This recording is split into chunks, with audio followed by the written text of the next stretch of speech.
Que bom que você chegou aqui nesse vídeo. Eu sou a Rafaela Barreto e aqui com a gente está o nosso convidado, César Eduardo da Silva, que é autor do livro Cientista Industrial e também é fundador da Learn, uma empresa de treinamentos relacionados à indústria.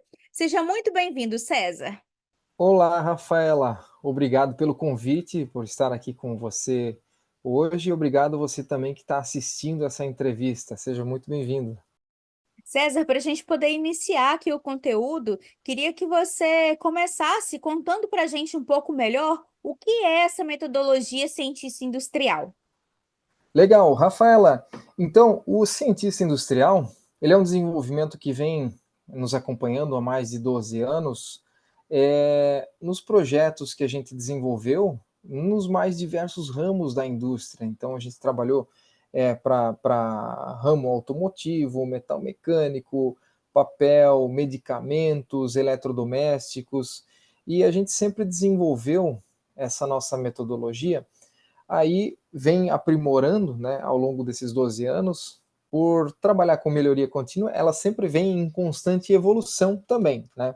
Então, por exemplo, se a gente for conversar sobre o cientista industrial daqui a 3 anos, você vai perceber que já teve uma mudança, porque não adianta você falar de melhoria contínua e não praticar essa melhoria contínua. Então, o método ele vem sendo sempre melhorado ao longo desses últimos 2.700 projetos que a gente executou, aí nos últimos 12 anos de existência da nossa empresa, a Learn Limitada, que trabalha com esses ciclos de projetos virtuosos que trazem muito resultado para a indústria e também para o profissional que participa e se certifica nesse ciclo. Então, basicamente é isso aí, o cientista industrial.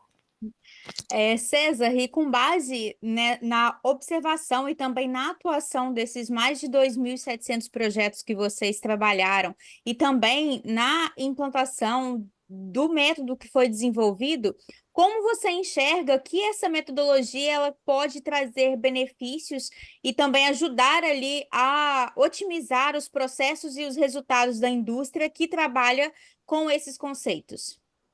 É uma metodologia que ela vai agir através das pessoas que fazem parte dela, né? Como a gente sempre trabalha com ciclos de projetos e pessoas, né, a gente tem primeiro uma definição do que precisa, né? Quando a gente entra numa empresa, numa indústria, que é o nosso foco, né, o cientista industrial, sempre qual é a grande dor que está acontecendo naquele momento, e ela pode variar, dependendo do momento daquela indústria ou aquele determinado departamento. Às vezes pode ser, a gente precisa de uma redução de custo aqui, né, que tá pegando aqui para a gente fechar o mês, fechar o trimestre, é custo.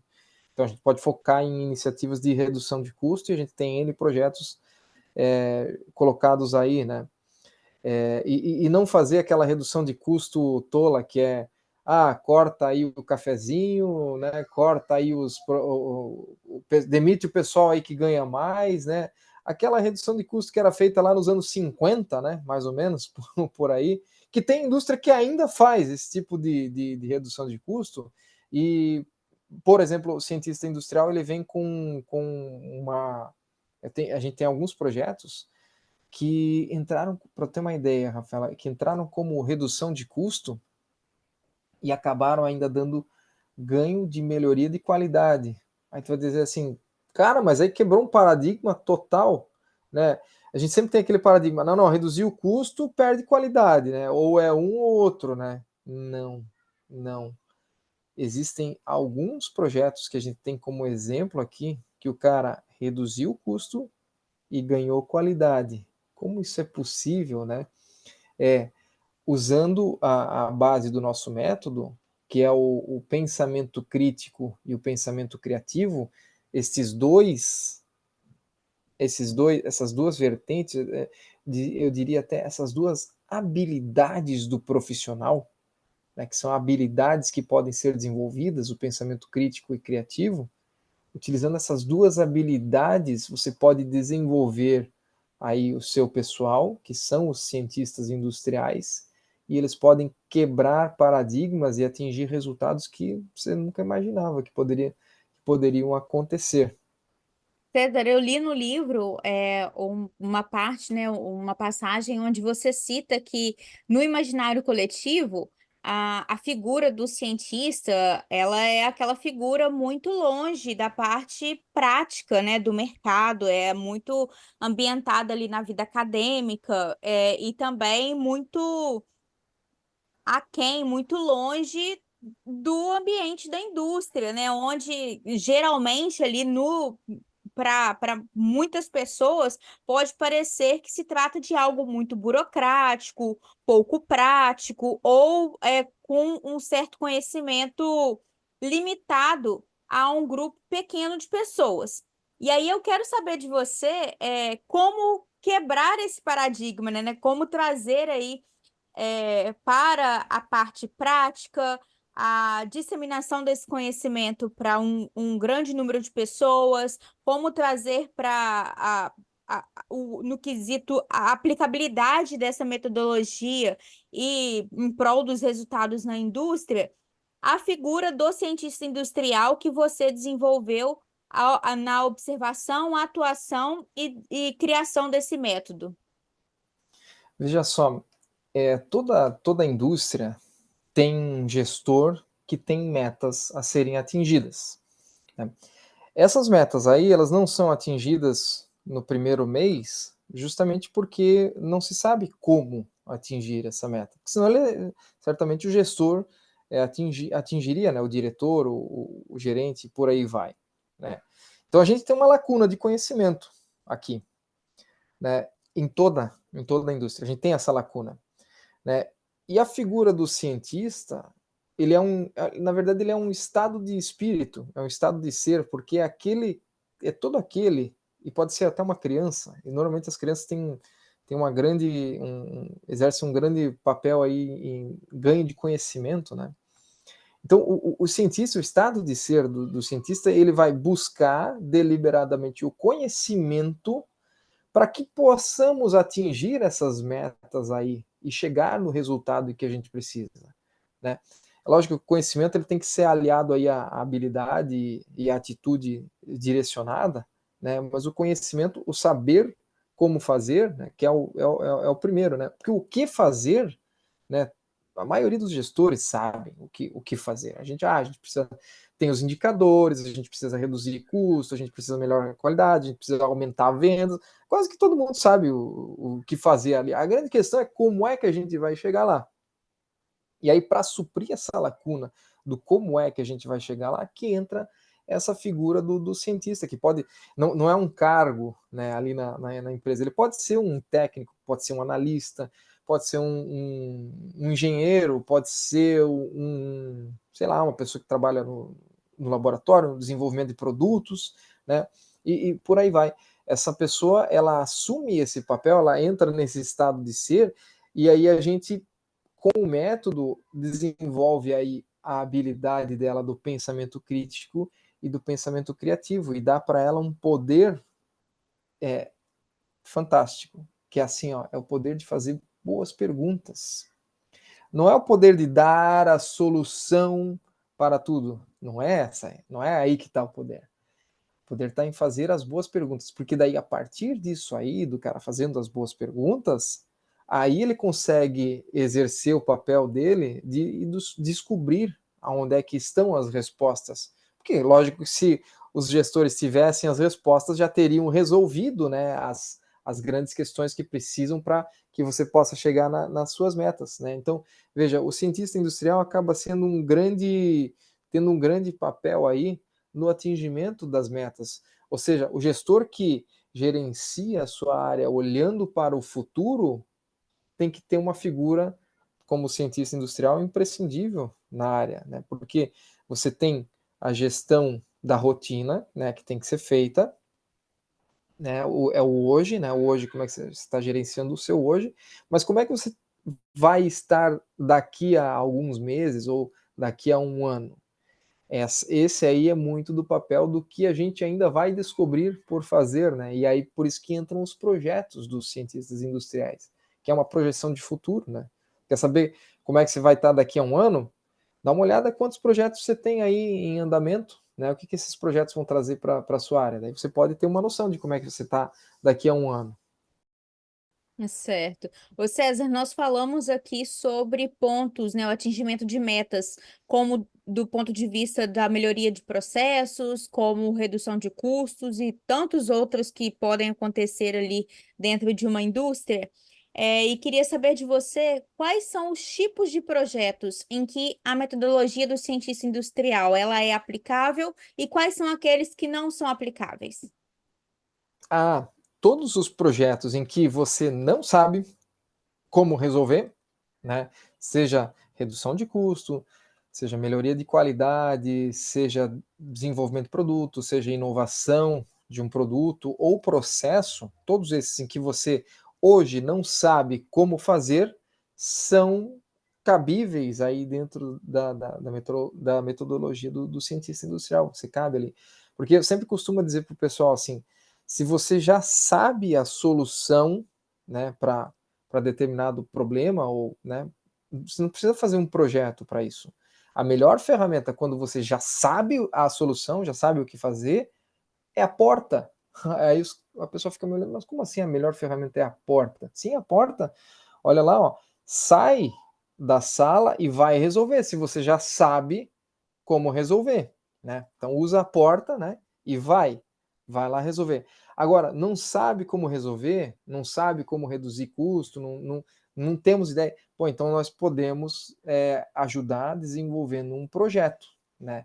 E aí não somos nós que vamos lá resolver, nós, nós atuamos em ciclos de projetos com as pessoas das indústrias, né? Então, veja, os cientistas industriais, a gente treina eles, né, nesse ciclo de projeto, ciclo de entrega de resultados, e eles ficam na empresa, ficam fazendo mais e mais projetos. Essa que é a grande ideia.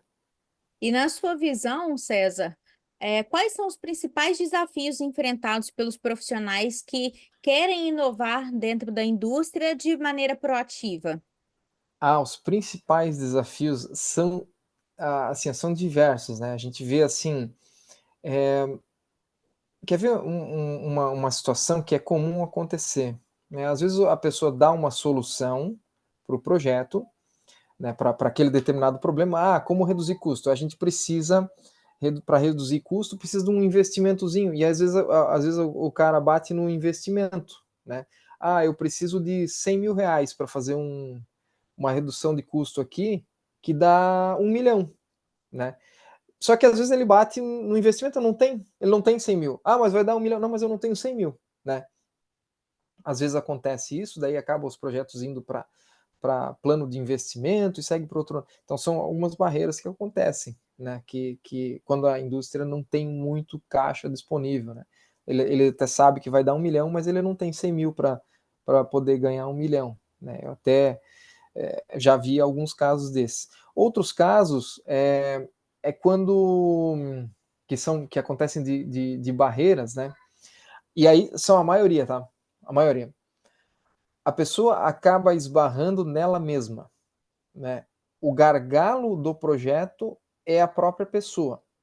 É a própria pessoa, porque ela não tem foco no processo. Eu coloco assim, se quer executar um projeto desse calibre aqui, não é fácil. Não é fácil.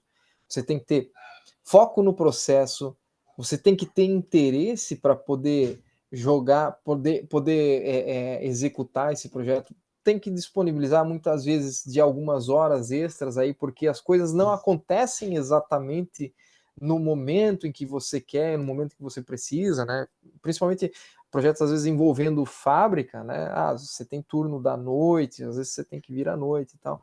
E aí algumas pessoas acabam se colocando como o próprio gargalo do projeto, né? A pessoa vira o gargalo do projeto, né? Às vezes o gestor é o gargalo do projeto, né? Então, o cara até quer que faça o projeto, porém ele fica demandando ali o colaborador dele, colocando demandas e demandas e demandas e demandas urgentes, urgentes, urgentes, né? e aí o cara acaba não conseguindo fazendo o projeto, né? Porque como é que, sabe, o que é a demanda do urgente, né? É a gestão da urgência, né? Eu falei da gestão da rotina, né? Que é a gestão do hoje, né? Sabe o que é a gestão da urgência? É a gestão do passado, porque assim, ó, o que é o urgente de hoje? É alguma coisa que você deveria ter feito ontem e não fez, aí ela vem hoje para te assombrar. E aí ela vem hoje com força total. E aí esse que é o urgente, né? Deveria ter feito e não fez. Né? Então tem gestores que eles ficam oscilando entre gestão da rotina e gestão do passado. Gestão da rotina e gestão do passado. E aí ele até tem a consciência que precisa fazer um projeto, só que a gestão do passado não deixa ele olhar para o futuro, né? E aí acaba ele mesmo sendo o gargalo do projeto. É verdade, eu converso com muitos gestores de indústria, tanto em entrevistas, como também em casos de sucesso que a gente tem aqui na Nomus, como também por outros motivos. Estou sempre aqui ambientada com os gestores e a gente percebe que muitas vezes eles próprios são o gargalo de N melhorias que podem acontecer ali dentro da fábrica. Uhum. Você chegou a citar, César, que o método cientista industrial ele é muito baseado na união, né, do pensamento crítico, da criatividade lógica, e também a gente não pode esquecer, se você quiser ir mostrar para a gente também, por favor, o livro, o rigor, né, de um método científico, e quero saber de você como a união desses três passos pode beneficiar a indústria. A gente, como bons aplicadores do método científico, o que a gente percebeu ao longo desses anos aqui? As pessoas que fazem os projetos, normalmente a gente pega ciclo aí de 20 pessoas por aí, né? E a gente sempre percebe que existe uma variação do desempenho das pessoas na execução dos projetos, né? Tem aqueles caras que são brilhantes, tem o pessoal da média, né, um pouquinho acima da média, abaixo da média, e tem os que não vai, né, não tem jeito, não vão, não se adaptam, né. E a gente começou a observar, a grande pergunta era assim, ó, o que esses caras brilhantes fazem que os demais não fazem? Será que eles têm algum comportamento que a gente consegue identificar?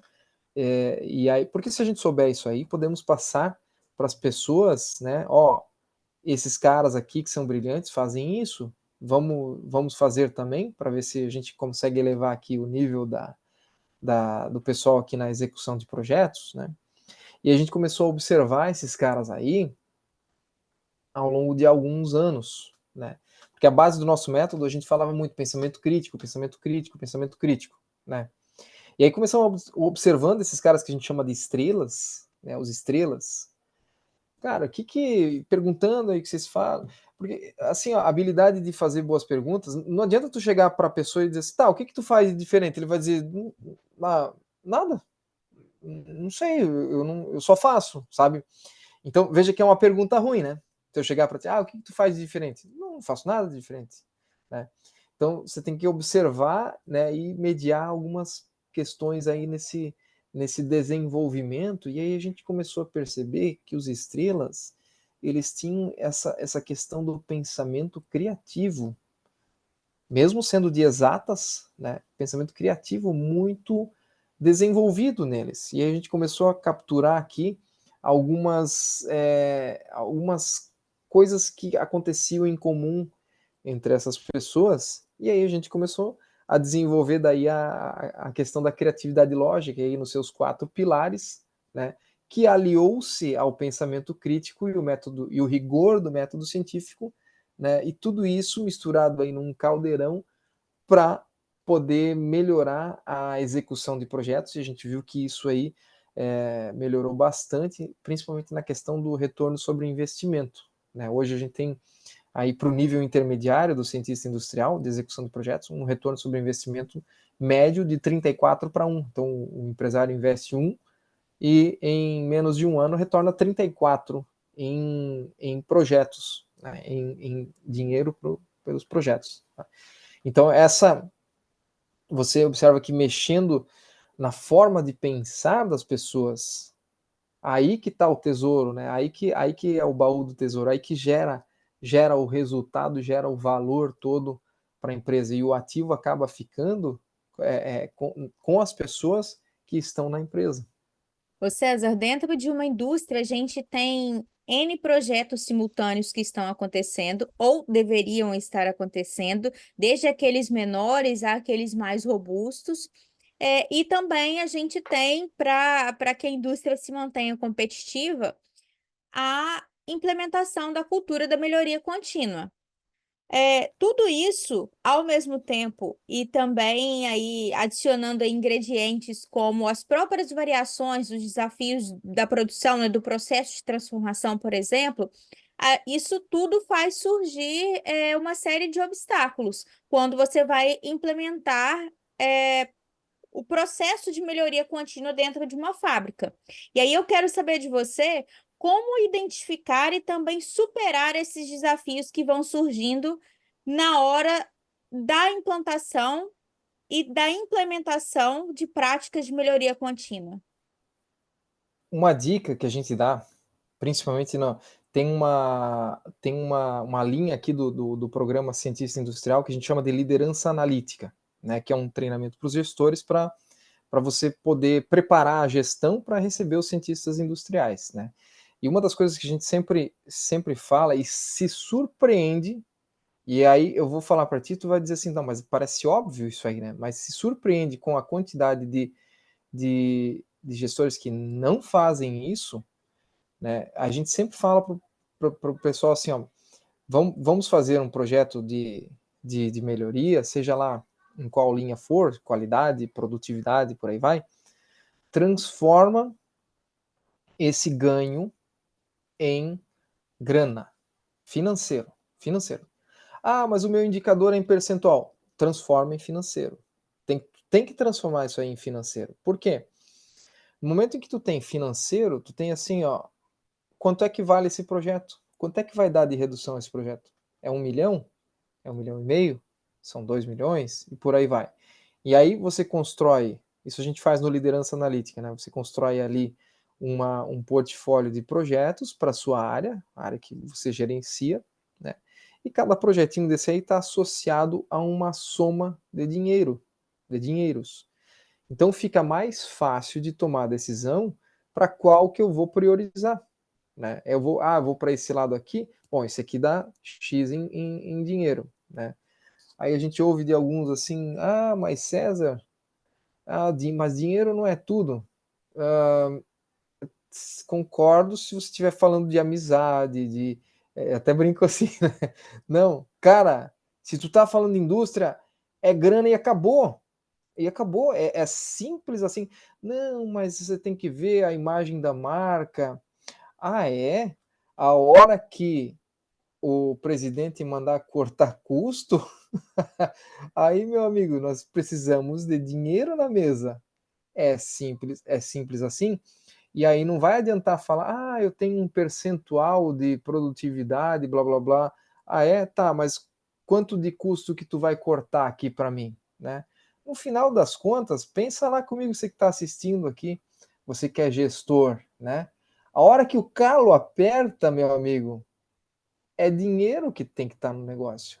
Não adianta percentual, número de ordem de serviço. Não adianta. E aí a gente se surpreende com a dificuldade que as pessoas têm para transformar o que ela está fazendo em quanto vai gerar para a indústria. E aí eu falo indústria, mas é empresa. Empresa, toda empresa, se não tiver lucro, ela fecha e acabou. Então, veja, é um princípio bem básico, né? E aí, para equilibrar isso, ou você aumenta a venda, ou corta custo. Né? Então, nessas duas, você tem que fazer entrar mais e sair menos. É bem simples a equação de entendimento aqui, né? Agora, como fazer isso? Lógico que tem milhares aí de formas de fazer. Uma delas é através de projetos, olhando para o futuro, utilizando o método do cientista industrial para trabalhar em custo, em qualidade, em produtividade e por aí vai.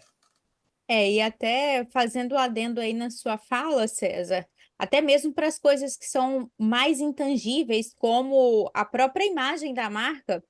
ela também está relacionada a dinheiro, né? Marcas mais valiosas, menos valiosas, e então, no fim das contas, até estes pontos também se resumem a resultados, e muitos desses resultados se resumem a dinheiro, no fim das contas. No final do dia, uma empresa existe para poder dar lucro, né?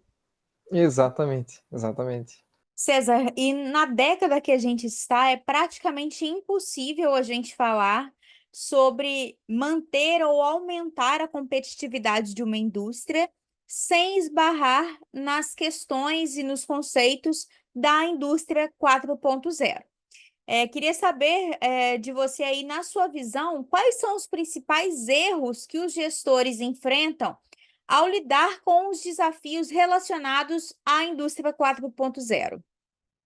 Uma das provocações que eu faço no livro ali é o famoso Indústria 4.0 com pessoas 0.4. Né? Não adianta você querer estar ali à frente ali com robôs de solda, de inteligência artificial, né, ligadas aí numa, sei lá, numa linha de solda, e tem um processo de comunicação interna inexistente, né? Então você tem desencontro de informações, veja só, um processo 4.0, da indústria 4.0, e outro processo que não é nem enxergado como processo. Comunicação interna é um processo, né? Eu já fui em empresas em que você levava, a gente levou quase meia hora para entrar na empresa, mas não foi por causa de segurança, foi por desvio de, o fulano mandou e-mail, devia ter mandado para cá, e mandou para o outro vigilante que mandou tal coisa, tal. Então você leva meia hora para entrar por causa de desorganização. Isso fica nítido porque tu está ali na frente da pessoa, né? E a pessoa está falando contigo ali na portaria, né? Só que aquela empresa lá tinha processos de indústria 4.0, né? Então tu vê assim, entrando na empresa, tá óbvio que não é uma indústria 4.0, né? E assim, mas então todos os processos têm que ser 4.0? Não precisa, né? A gente também tem que usar um pouco do raciocínio crítico, mas que eles poderiam ser pelo menos 2.0, né? Pelo menos aqueles que lidam com visitantes, com as pessoas, né? Então tu fica imaginando, se com o visitante ele está lidando assim, imagina como ele não está lidando com o funcionário dele, como é que está o processo de comunicação com o funcionário, né? Se, né, para a parte externa está um processo 0.4, para o funcionário eu não sei. Enfim, né? Então a provocação é com a questão de equidistância aí, né?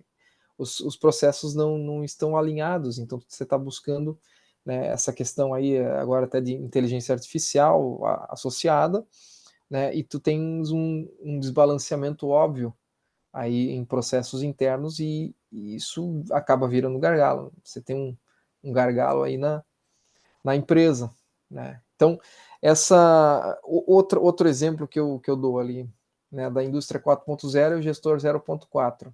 Sempre, toda a indústria tem um momento, uma vez no ano, ou duas, ou três, algumas vezes, em que bate assim, agora tem que reduzir custo, corta 10% flat.